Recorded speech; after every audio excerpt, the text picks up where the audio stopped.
vamos um pouco mais fundo nessa prosa. Vamos lá. Uma situação que aconteceu comigo, que eventualmente aconteça talvez com os colegas que estejam lá. Uma vez eu tinha que fazer uma busca e apreensão de um veículo. Um veículo de um valor considerável, e o oficial estava com esse mandado na mão, já tinha pelo menos um mês com o mandado na mão, e sem querer ir cumprir, eu falando, bora cumprir, não bora, e ele está me enrolando.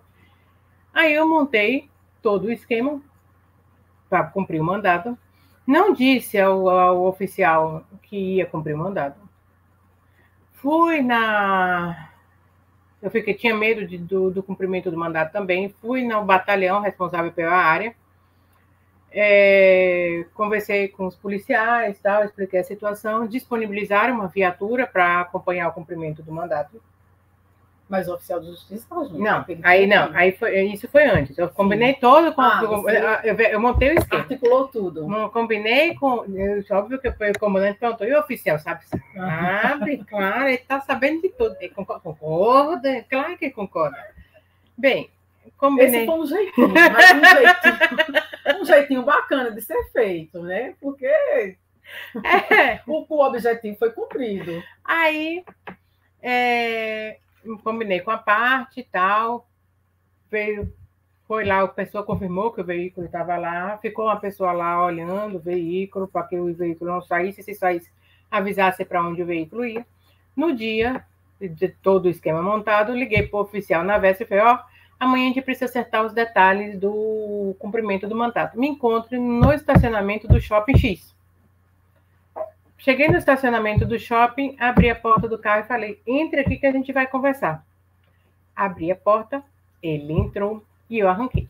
E ele, a gente vai para onde? Eu falei, a gente vai cumprir o mandado. Sequestro. A gente vai cumprir o mandado. Aí ele foi lá, chegou lá e não tinha a outra. Eu acho, não vou dizer que ele estava recebendo a outra parte para não cumprir o mandado, que acontece, tá? Porque ele não pareceu surpreso quando a gente entrou no local, ele sabia ele deu a entender que ele sabia que o carro já estava lá. A cumprir o mandado, tal, tudo bem. Quando a gente estava voltando, ele falou, doutor, agora a gente precisa acertar os detalhes. Os honorários, o CPF. Aí ele virou e falou, falei, claro que a gente vai acertar. Aí ele, e a gente pode acertar almoçando no restaurante X. Que era um restaurante provavelmente caro. Era caro. E ele pediu nada menos do que o prato mais caro. E depois de comer, aí ele pegou no papel guardanapo e falou, doutora, meus honorários, o valor que a gente precisa acertar é esse. E passou assim. Eu falei, E são situações que eventualmente a gente passa na advocacia. Nádia. Quando de trabalho, você até estava contando aqui antes, ela está contando o caso de um banco. Quando a gente, nesse caso, trabalhava para banco, nessa época, o banco estava ciente, o banco pagava, o banco reembolsava, o banco não estimulava a política, mas ele também não coibia. E, obviamente, que eu fiz porque eu sabia que era um bem de valor considerável, que o banco estava pressionando para apreensão. E é uma situação que, às vezes, a gente se coloca dentro desse esquema que a gente não consegue evitar, por mais que a gente tente evitar numa lógica. Isso é a famosa corrupção estratificada. Observe, muitas vezes, você quer fazer um agrado, né? Porque você sabe que as coisas são meio encalacradas. Sim. E aí você quer fazer um agrado, quer levar um doce, um chocolate e tal. Caramba, isso realmente é um agrado, porque o jeitinho, ele está incluído nessa coisa do charme. Né? Eu acho que todo mundo tem em si aquela vontade de agradar. Depois a gente vai fazer uma live sobre brinde para final de ano. Opa! Todo mundo tem essa coisa de querer ser aceito. Ou pouco ou muito, não sei, mas todo mundo tem essa coisa de querer ser aceito. E às vezes você quebra algumas normas para que seja agradável para alguém. Né? Você mesmo é avessa a toques, eu sei disso. Não comece, não. Ela é a Versatox. É praticamente marca virtual. Ela é do outro lado da tela que ela não me toca. Mas uma forma de você ser agradável realmente é através do afeto, do carinho, né? Que você às vezes consegue, você com um sorriso. Isso é um pouco de hipnose também. Né? Quando você chega e desarma aquela pessoa que está por trás do balcão com um sorriso, com um agrado. Isso são formas de você realmente obter algo que você não vai conseguir pelas vias normais. Porque há aquela coisa toda. Primeiro, nós estamos falando do mundo jurídico. É bom deixar claro aqui que nem todos os profissionais públicos, os funcionários públicos, são corruptos. Claro, sim. Né? Existem todos os tipos de funcionários, em todos os âmbitos, privados e públicos. Sim. Públicos, os funcionários públicos é mais sério, porque eles fazem um juramento ali de proteger a coletividade na sociedade. Então, quando eles se propõem a trabalhar dessa forma, né, isso é corrupção, sim. Isso é corrupção. Não é bacana, não é ético, não é legal, isso dá uma exoneração massa, né? Mas nós estamos acostumados a ficarmos calados porque com medo de retaliações. Concorda?